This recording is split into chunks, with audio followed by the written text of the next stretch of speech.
السلام علیکم friends, welcome back to my channel novels by Areed Shah. تو فرینڈس، آج ہم نیو ناول سٹارٹ کرتے ہیں جس کا نام ہے بے درد پیا، اور اس کی رائٹر ہیں ہانیہ۔ امید ہے یہ ناول آپ کو پسند آئے گا۔ تو آج ہم اس ناول کے فرسٹ ایپیسوڈ سٹارٹ کرتے ہیں۔ ہلکی ہلکی بوندا بوندی ہو رہی تھی، تیز سرد ہوائیں درختوں کے پتوں سے سرسرا کر ٹکراتی ہر ذی روح کو انسان کو کپ کپانے پر مجبور کر رہی تھی۔ تبھی ایک بلیک کار والا قبرستان کے احاطے میں آ کر رکی۔ دروازہ کھول کر ایک بار اس شخصیت ایک مضبوط بیگ لیے باہر نکلی اور قبرستان کے اندر جانے لگی۔ اس کے قدموں میں واضح شکستگی اور آنکھوں میں ندامت تھی۔ چلتے چلتے وہ ایک مخصوص قبر کے قریب پہنچا اور معمول کے مطابق بیگ سے تازہ پھولوں کا شاپر نکال کر قبر پر ڈالنے لگا۔ اس کے بعد اس شخص نے وہاں کھڑے ہو کر فاتحہ پڑھی اور ہاتھ اٹھا کر دعا مانگنے لگا۔ دعا مانگ کر وہ وہیں قبر کے پاس زمین پر بیٹھ کر سسکنے لگا۔ مجھے معاف کر دو پرنسس، خدا کے لیے معاف کر دو، حالانکہ میرا گناہ معافی کے قابل نہیں۔ بہت برا کیا میں نے تمہارے ساتھ، بہت برا۔ اب سوچتا ہوں تو میری اپنی روح کانپ اٹھتی ہے۔ تمہارے رونے تڑپنے اور گڑگڑانے کے باوجود میں نے تمہارے لیے ایک پراذیت موت کا انتظام کیا۔ یہ دکھ راتوں کو مجھے سونے نہیں دیتا، اور تم نے مجھے چھوڑنے کی اتنی جلدی کی کہ مجھے معافی کا ایک موقع تک نہ دیا۔ اب کہاں سے ڈھونڈوں میں دل کا سکون، کہ میرا سکون تو تم اپنے ساتھ لے گئی۔ تم مجھے معافی کا مسودہ سنا دو تو شاید میری بے قرار روح کو کچھ سکون مل جائے۔ وہ اونچا لمبا مضبوط ڈھیل ڈھول کا حامل شخص اس وقت وہاں قبر پر ہاتھ پھیرتا بچوں کی طرح سسک رہا تھا۔ دور کھڑے گورگن نے تعجب سے یہ منظر دیکھا۔ اس کے لیے یہ منظر نیا نہیں تھا۔ یہ شخص پچھلے 21 سالوں سے یوں ہی روز بلا ناغہ موسم کی پرواہ کیے بغیر وہاں آتا تھا۔ کوئی طوفان، کوئی بارش، کسی بھی قسم کا موسم اس کی روٹین پر اثر انداز نہیں ہو پایا تھا۔ اور سب سے بڑی بات یہ تھی کہ اس قبر پر آنے والا وہ واحد شخص تھا۔ اس کے سوا وہاں اس قبر میں پچھلے 21 سالوں میں کوئی نہیں آیا تھا۔ کچھ دیر وہ ایسے ہی وہاں دنیا و مافہمہ سے بے خبر راز دنیا میں لگا رہا، پھر کچھ دیر بعد وہ جس طرح آیا تھا اسی شکستگی سے واپسی کے لیے مڑ گیا۔ اسے اپنے نرم و ملائم گداز بازو پر اس جلاد زفت عورت کے ہاتھ کی سخت گرفت کراہنے پر مجبور کر رہی تھی۔ اس کی سخت انگلیوں کی گرفت اسے اپنے بازو کی جلد کے اندر تک دھنستی محسوس ہو رہی تھی۔ وہ عورت اسے اس کی بازو سے سختی سے دبوچے تیزی سے آگے بڑھ رہی تھی۔ ندا کو اس عورت کی رفتار سے ملنے کے لیے باقاعدہ بھاگنا پڑ رہا تھا۔ کمرے کے دروازے کے پاس رک کر اس عورت نے دروازہ دھکیلا اور ندا کے بازو کو ایک جھٹکے سے کھینچ کر یوں اندر دھکیلا جیسے 302 کے تحت مجرم کو سزا سنانے کے بعد قید خانے میں دھکیلا جاتا ہے۔ اس عورت کے کمرہ بند کر کے جانے کے بعد ندا نے اپنا کار کا ہوا سانس بحال کیا۔ اس نے آہستہ سے اپنا گھونگھٹ ہٹایا اور گھبرائی نظروں سے ارد گرد کا جائزہ لیا۔ کمرہ صفائی اور نفاست کا منہ بولتا ثبوت تھا، لیکن وہ کہیں سے بھی شادی کی پہلی رات کا کمرہ نہیں لگتا تھا۔ اس نے اپنی پوری زندگی میں ایسی شادی اور دلہن کا ایسا استقبال نہیں دیکھا تھا۔ کتنی امنگیں اور نئی زندگی کے خوش نما لمحات کے جگنو آنکھوں سجائے وہ اسے نئے بندھن میں بندھی تھی، لیکن یہاں پر سب کے اتنے سرد رویے اور پتھریلے تاثرات دیکھ کر اس کی رخ فنا ہونے لگی تھی، جیسے وہ کوئی پہلے دن کی دلہن نہیں بلکہ کوئی مقتول ہو۔ نہ ہی اسے اس گھر میں کوئی شادی والے گھر کی طرح چہل پہل دکھی اور نہ ہی کوئی مہمان یا رشتہ دار وغیرہ۔ یہ کیسی شادی تھی؟ نہ دلہن کی کوئی ناز برداری اور نہ ہی کوئی خاطرداری، بس سرد مخری ہی سرد مخری تھی۔ اب تو بس اس سے توقع تھی جس سے یہ بندھن بندھا تھا، نہ جانے اس کا رویہ کیسا ہوتا۔ وہ یہی سب سوچتی اپنا لہنگا سنبھالتی بیڈ کی طرف بڑھی۔ دن بھر کی تھکاوٹ، اتنا لمبا سفر اور گھر والوں کا عجیب و سرد رویہ اس کی طبیعت پر ایک بوجھل پن سوار ہونے لگا تھا۔ وہ بیڈ کراؤن سے ٹیک لگائے دونوں گھٹنے پیٹ سے لگائے ان کے گرد ہاتھ باندھ کر گھٹنوں پر سر رکھ کر بیٹھ گئی۔ اس کا جسم کپکپا رہا تھا، اسے آنے والے وقت سے خوف محسوس ہو رہا تھا۔ ارے بلبل، اتنا ڈر کیوں رہی ہو یار؟ اتنا بھی کوئی مشکل کام نہیں، کہا میں نے۔ چلو جلدی سے کس کرو، یہاں پر کلاس لینے بھی جانا ہے نا تم نے؟ یونیورسٹی کے پچھلے گراؤنڈ میں، جہاں اس وقت اکا دکا اسٹوڈنٹس کے سوا کوئی موجود نہ تھا، وہ لڑکا اپنے شانوں تک آتے لمبے بالوں کو بینڈز میں جکڑے، گھٹنوں سے پھٹی جینز پر سلیو لیس شرٹ پہنے، ہاتھوں میں مختلف رنگوں کے بینڈز پہنے، گلے میں موٹی سونے کی زنجیر پہنے، شوخ سی نظروں سے اپنے سامنے کھڑی شلوار قمیض اور دوپٹے میں ملبوس اس معصوم سی ڈری سہمی سی بلبل کو دیکھ کر کہہ رہا تھا، جو کہ فریشر تھی۔ یونیورسٹی میں ریگنگ کے لیے سختی سے منع کیا گیا تھا، لیکن پھر بھی سینئرز کے کچھ اسٹوڈنٹس اس کا خیر میں پیش تھے، جن میں شاہان کا گروپ سب سے آگے تھا۔ وہ لڑکی اب خود کو کوس رہی تھی، جو کہ بدقسمتی سے یونیورسٹی کے پہلے ہی دن اپنی کلاس ڈھونڈنے کے لیے شاہان کے گروپ میں سے ایک ترخدار لڑکی سے ہیلپ مانگ بیٹھی تھی۔ اپنی دانست میں تو اس نے کسی لڑکے سے مدد لینے کے بجائے لڑکی کا انتخاب کر کے عقل مندی کا کام کیا تھا، پر نہیں جانتی تھی کہ وہ ایسا کر کے مزید اپنے لیے مشکلات پیدا کر رہی ہے۔ ماروا نے اسے جان بوجھ کر غلط سمت میں بھیجا تھا، جہاں پر اسٹوڈنٹس اکا دکا ہی ہوتے تھے۔ اس لڑکی کے وہاں سے جاتے ہی ماروا نے شاہان کو میسج کر کے اگلے شکار کے بارے میں بتایا تھا، اور وہ اپنی گینگ کو لے کر یونیورسٹی کے پچھلے گراؤنڈ میں پہنچ گیا تھا، جہاں اب وہ اس فریشر کو ہراساں کیے کھڑے تھے۔ شاہان کے بائیں اور دائیں جانب اخد اور زید کھڑے تھے۔ اس لڑکے کا چہرہ ہر پل خوف سے زرد پڑتا جا رہا تھا۔ مزید شاہان اور اس کے دوستوں کا مطالبہ خوف سے اس کے جسم پر لرزاں طاری ہو گیا تھا۔ اس کی اس قدر غیر ہوتی حالت سے وہ تینوں بہت مشکل سے اپنے قہقہوں کا گلا گھونٹنے ہوئے تھے۔ ارے کیا ہوا بلبل، تم تو کانپنے لگی؟ شاہان نے اس کی غیر ہوتی حالت سے ہاتھ اٹھاتے ہوئے مسکرا کر اس کے گال کو چھوا تو وہ لڑکی یوں اچھل کر پیچھے ہٹی جیسے بجلی کی کسی ننگی تار نے اسے چھو لیا ہو۔ اسے ایسے بدک کر پیچھے ہٹتے دیکھ کر ان تینوں کا قبل سے روکا ہوا قہقہ فضا میں بلند ہوا۔ اس لڑکی کے آنسو بے اختیار بہنے لگے تھے۔ میم مجھے جانا ہے پلیز۔ تو ہم نے کب روکا ہے جانے سے یار؟ شاہان پھر سے قہقہ لگا کر 2 قدم اس لڑکی کی طرف بڑھا۔ اس لڑکی کا رنگ خطرناک حد تک سفید پڑ چکا تھا، قریب تھا کہ وہ غش کھا کر گر جاتی، جب عقب سے آتی آواز پر اس نے کچھ حوصلہ پکڑا۔ کیا ہو رہا ہے یہاں؟ غضبناک نسوانی آواز پر سبھی نے آواز کی سمت دیکھا۔ یا اللہ، یونیورسٹی کا پہلا دن اور پہلے دن ہی میں لیٹ ہو گئی۔ امی کو بھی نہ آج کا ہی دن ملا تھا سب کروانے کے لیے۔ اوف، میرا ہی یہ حال ہے تو پھر اسٹوڈنٹس کا کیا کریں گے؟ وہ خود سے ہی بڑبڑاتی ہوئی تیز تیز چلتی یونیورسٹی میں داخل ہوئی۔ آج اس کی پہلی کلاس 9:30 بجے تھی اور ٹھیک 9:30 ہو چکے تھے جب وہ یونیورسٹی میں داخل ہوئی۔ باقی سبھی کارروائی وہ کل ہی مکمل کر چکی تھی، اپنی کلاسز بھی وہ کل ہی دیکھ چکی تھی۔ اس کی کلاس یونیورسٹی کے آخر میں تھی۔ وہ تیز تیز قدم اٹھاتی کلاس کی جانب بڑھ رہی تھی جب اسے پچھلے گراؤنڈ سے کسی کے قہقہے کی آواز سنائی دی۔ وہ نظر انداز کرتی آگے بڑھ رہی تھی جب اسے کسی لڑکی کی بے بسی بھری آواز سنائی دی، میم مجھے جانا ہے پلیز، اور ساتھ ہی اسے کوئی مردانہ قہقہہ سنائی دیا۔ وہ خود کو روک نہ سکی اور آوازوں کے تعاقب میں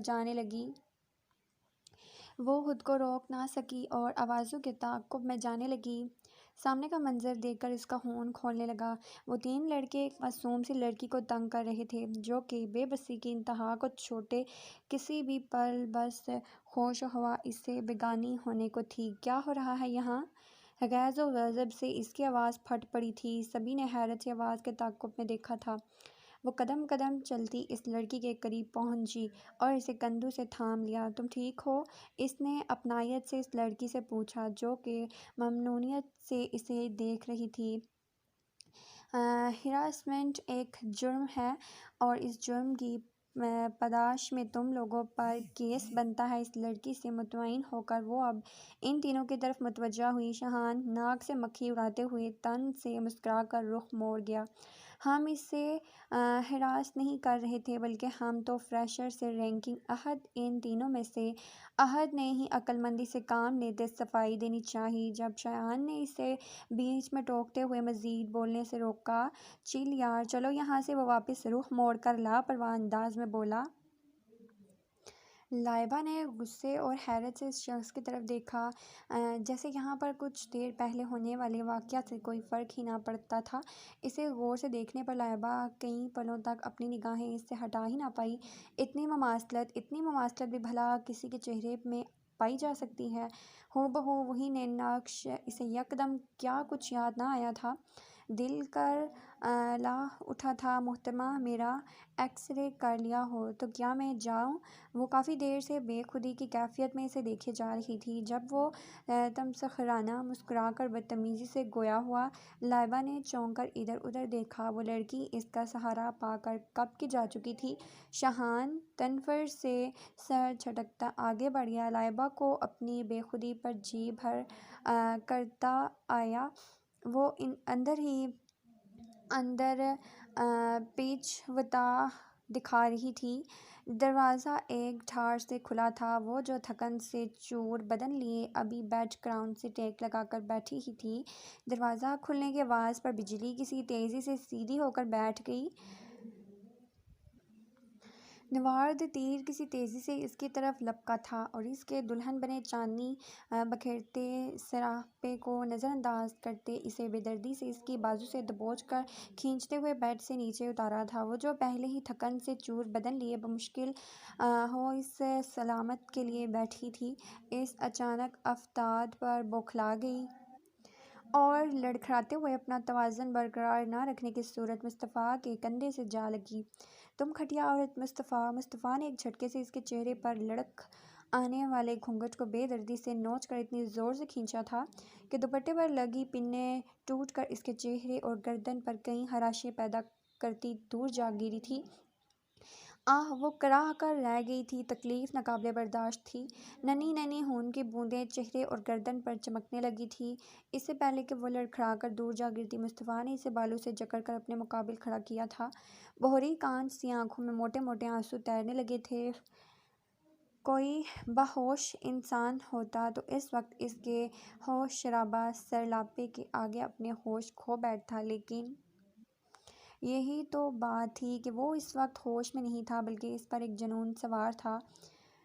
کہا تھا میں نے کہ شادی سے انکار کر دو ورنہ پوری زندگی پچھتاؤ گی، کہا تھا نا میں نے؟ مصطفیٰ نے اس کا منہ اپنے سخت ہاتھ کی گرفت میں جکڑ کر کئی جھٹکے دیے، پر مقابل تو بس حیرت اور خوف سے پوری آنکھیں کھولے ایک ٹک اسے دیکھی جا رہی تھی۔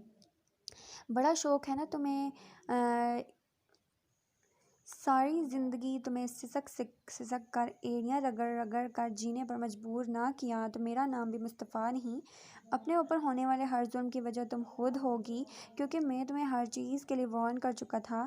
بہرحال اس زندگی کا انتخاب تمہارا اپنا ہے اور میں پوری کوشش کروں گا اسے بد سے بدتر بنانے میں۔ مصطفیٰ نے اسے ایک جھٹکے سے دور پھینکا تھا اور وہ اوندھے منہ نیچے جا کر گری تھی۔ سائڈ ٹیبل کا کونا لگنے سے اس کے ماتھے سے خون کی ایک پتلی لکیر بہہ نکلی تھی، جیسے اس نے کراہتے ہوئے اپنے ہاتھ سے روکنے کی کوشش کی تھی۔ مصطفیٰ نفرت سے یہ منظر دیکھتا ہوا سر جھٹک کر جس طرح آیا تھا ویسے ہی باہر چلا گیا۔ مصطفیٰ کا ہونٹ کھول رہا تھا، سر درد سے پھٹا جا رہا تھا۔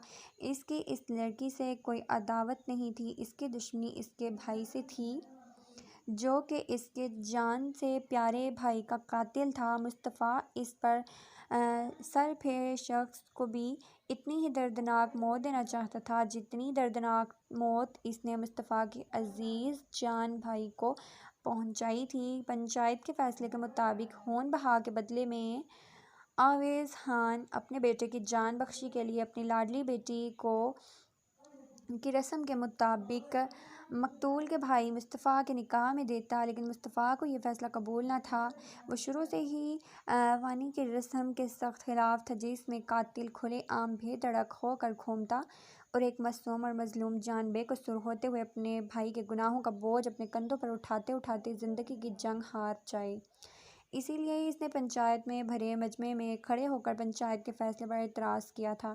پہلی بار کسی نے پنچایت کے فیصلے سے انحراف کیا تھا، کوئی پنچایت کے فیصلے کے خلاف کیا تھا۔ لوگ منہ میں انگلیاں دبائے وہاں پنچایت میں لگنے والے تماشے کو دیکھ رہے تھے۔ مصطفیٰ یہ بات جانتا تھا کہ کوئی بھی لڑکی اپنی مرضی سے یا خوشی سے خود کو ونی کی رسم کے لیے پیش نہیں کرتی، بلکہ اسے زبردستی اس کام کے لیے مجبور کیا جاتا ہے۔ اور وہ یہ بھی جانتا تھا کہ دلاویز خان کی بیٹی شہر کی یونیورسٹی میں پڑھتی ہے، مطلب ایک پڑھی لکھی لڑکی ہو کر وہ کبھی بھی اپنے ساتھ ایسی زیادتی نہ ہونے دیتی۔ اس لیے اس بات کو مد نظر رکھتے ہوئے اس نے پنچایت میں اپنی ایک شرط رکھی تھی۔ وہ پنچایت کے اس فیصلے کو تبھی قابل قبول سمجھے گا اگر وہ لڑکی خود اپنی مرضی سے اس رسم پر خود کو قربان کرنے کو تیار ہو تو، یعنی دوسرے لفظوں میں اس لڑکی کا فیصلہ حر فاحر مانا جاتا، ورنہ دوسری صورت اسے قتل کے بدلے قتل کا فیصلہ چاہیے تھا۔ پنچایت کو نہ چاہتے ہوئے بھی اس کا فیصلہ ماننا پڑا تھا کہ بہرحال گاؤں میں ایک مضبوط حیثیت رکھتا تھا وہ۔ کل ٹھیک اسی وقت دوبارہ وہاں پنچایت میں اس لڑکی کی رائے پوچھی جانی تھی، اور مصطفیٰ اپنے فیصلے سے مطمئن تھا کہ وہ لڑکی کسی صورت بھی پنچایت کے حق میں فیصلہ نہیں دے گی۔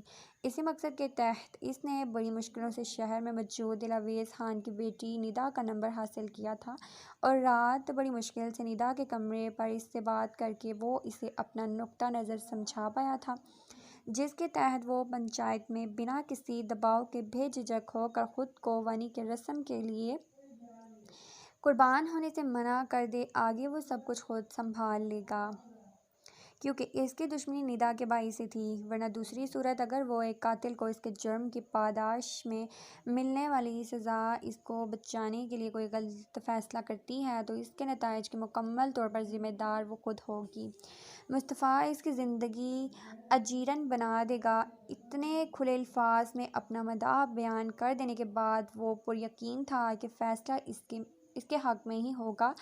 اس کے بعد وہ اپنے عزیز از جان بھائی کی موت کا بدلہ لے سکتا تھا، لیکن اس کا غصہ سوا نیزے پر تب پہنچا جب اس لڑکی نے پنچایت میں اپنا بیان کچھ ان الفاظ میں بیان کیا: مجھے پنچایت کا ہر فیصلہ منظور ہے، میرے لیے اس پوری دنیا میں میرے بھائی سے بڑھ کر کوئی نہیں، یہ زندگی تو کیا، اگر خدا مجھے ایسی 10 زندگیاں بھی عطا کرے تو میں خوشی خوشی اپنے بھائی پر وار دوں، بس میری ایک التجا ہے کہ میری رخصتی میرے شہر والے گھر سے ہو۔ عام طور پر ونی ہونے والی لڑکیوں کو یوں خواہش ظاہر کرنا تو دور بلکہ بولنے تک کی اجازت نہیں ہوتی، لیکن یہاں پر حساب الٹا تھا، کیونکہ مصطفیٰ خود کہہ چکا تھا کہ اس لڑکی کا فیصلہ یہ حتمی مانا جائے گا، اس لیے پنچایت اس کا فیصلہ ماننے پر مجبور تھی۔ بہن کے بیان پر نثار علی کی چمکتی آنکھیں اور تنی گردن مصطفیٰ کا خون کھولا رہی تھی۔ وہ بے بسی کی تصویر بنا ضبط کی آخری حدود کو چھو رہا تھا۔ اس کا بس نہ چل رہا تھا کہ اس لڑکی کو تہس نہس کر ڈالے، جس کے باعث اس کے بھائی کا قاتل سرعام یوں سر اٹھا کر کھڑا اسے طنزیہ نگاہوں سے دیکھ رہا تھا۔ اور تو اور سبھی لوگ مصطفیٰ پر ہنس رہے تھے، جو ان کی برسوں سے چلی آ رہی ریت کے خلاف آواز اٹھانے آیا تھا۔ وہ خود سے وعدہ کر چکا تھا کہ اس لڑکی کی زندگی اسقدر بد سے بدتر بنا دے گا کہ وہ اپنی ہر سانس کے بدلے پچھتائے گی کہ اس نے ایسا فیصلہ کیوں کیا۔ اور وہ داد دیتا تھا اس لڑکی کی جرأت کو، جو اتنا سب کچھ ہونے کے بعد بھی اس کی صحت سجائے اس کے انتظار میں بیٹھی تھی۔ کیا اسے اتنا ہی زعم تھا اپنے حسن پر کہ اسے لگا مصطفیٰ اس کے حسن کے آگے بے بس ہو جائے گا، پر وہ غلط تھی۔ مصطفیٰ کو نفرت تھی اس کے حسن سے، اس کا بس چلتا تو وہ اس کے چہرے کو تیزاب سے جلا دیتا، پر وہ اس لڑکی کے لیے اتنی آسان موت تجویز نہیں کرنا چاہتا تھا، بلکہ وہ اسے تڑپا تڑپا کر مارنا چاہتا تھا تاکہ اس کے رخ تک بلبلا اٹھے۔ شایان چل یار، کلاس کا ٹائم ہو رہا ہے۔ احد نے شایان کو ماورا کے کندھے پر ہاتھ رکھے اس کے کان میں سرگوشی کرتے دیکھ کر کہا۔ شایان کی سرگوشیوں سے ماورا کے چہرے پر کوس قزح کے رنگ کھلنے لگے تھے۔ ماورا اس کی گرل فرینڈ تھی۔ شایان کی کوئی بھی گرل فرینڈ ایک مہینے سے زیادہ اس کے ساتھ نہ ٹکتی تھی۔ وہ بہت جلد ہی ایک چہرے سے اکتا جاتا تھا اور ہر مہینے اس کے ساتھ اس کی ایک نئی گرل فرینڈ ہوتی تھی، پر ماورا وہ احد لڑکی تھی جیسے پچھلے 6 مہینوں سے اس کی گرل فرینڈ ہونے کا اعزاز حاصل تھا۔ ماورا ایک واحد لڑکی تھی، تو شاید بھول رہا ہے عہد کہ میں سال میں 90% کلاسز اٹینڈ نہیں کرتا، شاہان نے منہ بنا کر کہا اور دوبارہ سے اپنے مشغلے میں مشغول ہو گیا۔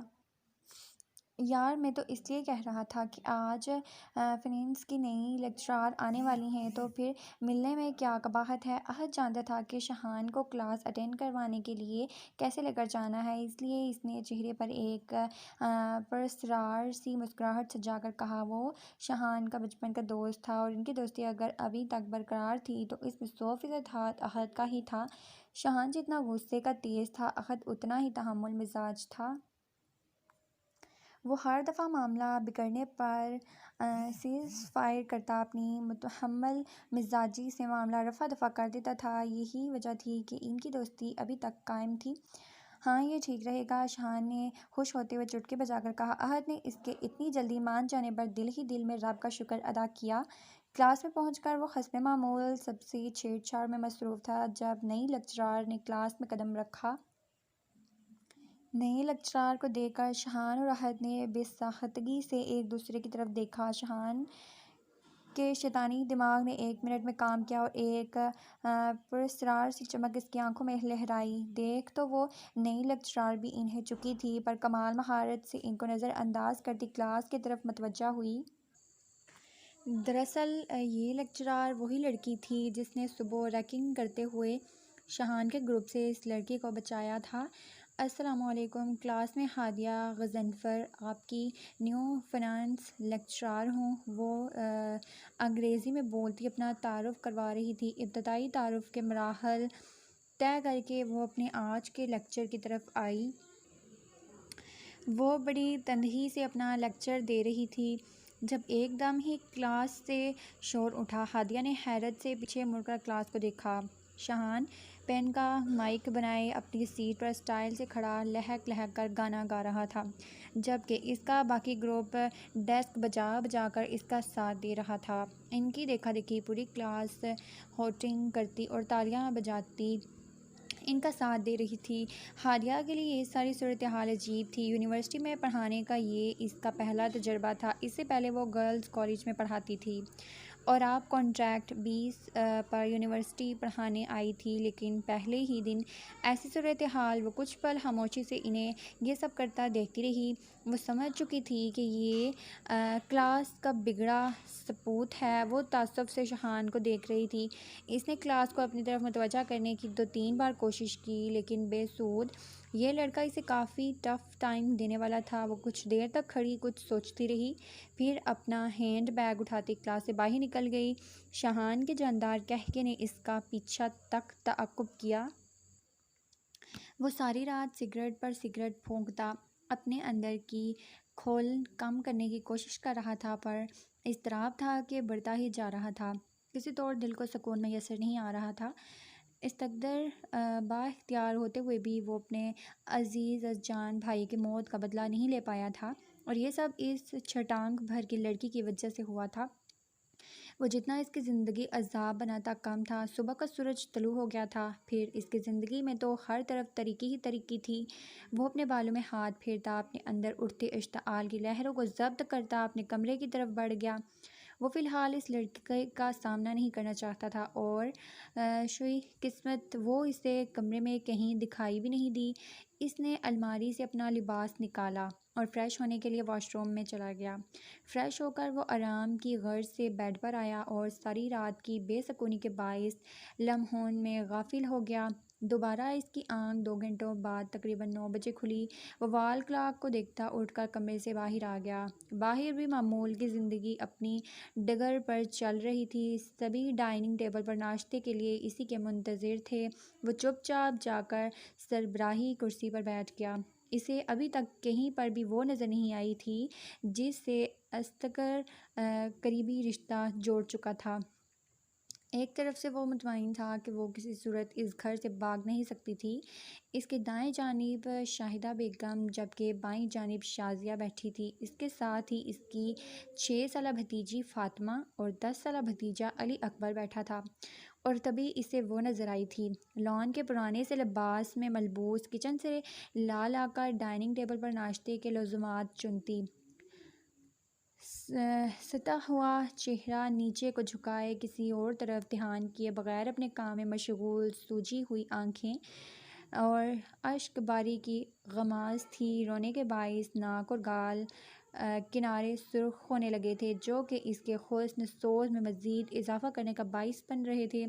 مصطفیٰ نے اس کا مکمل جائزہ لیا اور اس بات کا اعتراف کیا کہ اس کا حسن اچھے اچھوں کے ایمان ڈگمگا سکتا ہے۔ مصطفیٰ بھی اپنی منزل سے راستہ بھٹک جاتا اگر وہ مضبوط اعصاب کا مالک نہ ہوتا۔ اسے دل سے اس لڑکی کی حالت پر افسوس ہوا، پر یہ جذبہ محض ایک پل کا تھا۔ اگلے ہی پل اس لڑکی سے اس کی نفرت عود کر آئی کہ اس کے ساتھ جو بھی کچھ ہو رہا ہے اس کے ذمہ دار وہ خود ہے، اپنے لیے وہ زندگی اس نے خود ہنسی خوشی قبول کی ہے اور وہ یہ سب ڈیزرو کرتی ہے۔ وہ کچن سے چائے کا فلاسک لے کر آ رہی تھی جب راستے میں ہی علی اکبر نے اس کے پاؤں کے آگے اپنا پاؤں کیا۔ وہ جوں اپنے دھیان آگے بڑھ رہی تھی، راستے میں آنے والی اس رکاوٹ کو دیکھ نہ سکی اور اٹک کر لڑکھڑا کر گرتے گرتے بچی۔ لڑکھڑانے سے اس کے ہاتھ میں موجود چائے کے فلاسک سے چائے کے کچھ چھینٹے پاس بیٹھی شازیہ کے لباس کو داغدار کر گئے۔ گھٹیا عورت، اس نے اوہ دیکھا نہ تاؤ چیختی ہوئی کھڑی ہوئی اور اگلے ہی پل اس پر جھپٹ پڑی اور یک بعد دیگرے اس کے چہرے پر کئی تھپڑ رسید کرنے لگی۔ مصطفیٰ نے لب کھینچے یہ منظر دیکھا اور بنا ناشتہ کیے ہی کرسی دھکیل کر منظر سے ہٹتا چلا گیا۔ گرمیوں کے خاموش اور طویل دوپہر میں سورج تو مانو جیسے سوا نیزے پر پہنچ چکا تھا۔ ایسے میں اس رکشے والے نے اسے مین سڑک پر اتارا اور فراٹے فراٹے بھرتا دھول اڑاتا آگے بڑھ گیا۔ آگے دو اندرونی لمبی گلیوں کی مسافت اسے پیدل طے کرنی تھی۔ ان دو گلیوں کی پیدل مسافت نے ہی گرمی سے اس کا برا حال کر دیا تھا۔ ماتھے سے پسینے کی بوندیں یوں زمین بوس ہو رہی تھی جیسے آسمان سے بارش کے قطرے۔ وہ بار بار ماتھے سے پسینہ صاف کرتی، تیز تیز قدم اٹھاتی اپنی منزل کی طرف گامزن تھی۔ پیاس سے سوکھ کر خلق میں جیسے کانٹے آ گئے تھے۔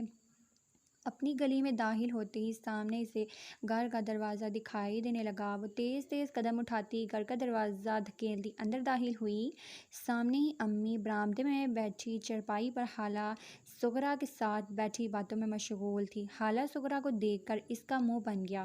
وہ جب بھی آتی تھی دو چار دل جلاتے جملے بول ہی جاتی تھی۔